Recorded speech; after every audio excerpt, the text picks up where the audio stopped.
Я представляю костюмы татар Нижегородской области, или мы еще его по-другому называем московских татар, потому что Нижегородская область и Москва – это рядом, и там тоже огромное население татар.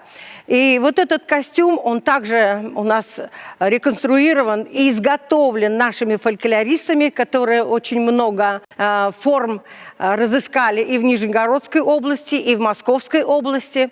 И вот это вот самое характерное для этого костюма – это, конечно, лоскутковая техника. Вот она здесь, особенно в этих костюмах, ярко выражена, что в мужском костюме, что в женском. Пожалуй, это вот самое яркое отличие этого костюма от других направлений и от других этнических групп.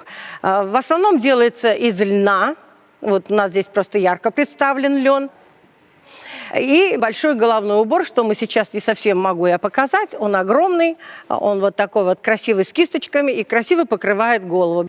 У нас практически все костюмы сопровождаются головными уборами. Это обязательно. Вот это одно из направлений костюмов нижегородских татар. И, безусловно, там другие есть направления, есть другие формы костюмов, потому что также отличается немножко Нижегородская область от Московской области.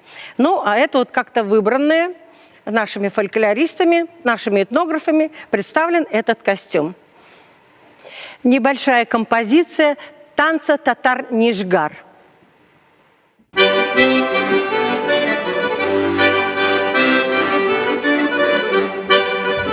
Обращаем внимание на отличие лексики этого танца.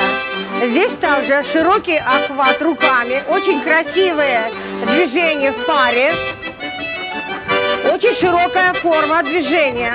Безусловно, здесь тоже охватывается зависимость татарского и русского фольклора. Безусловно, Нижегородская область это считается огромной русской областью.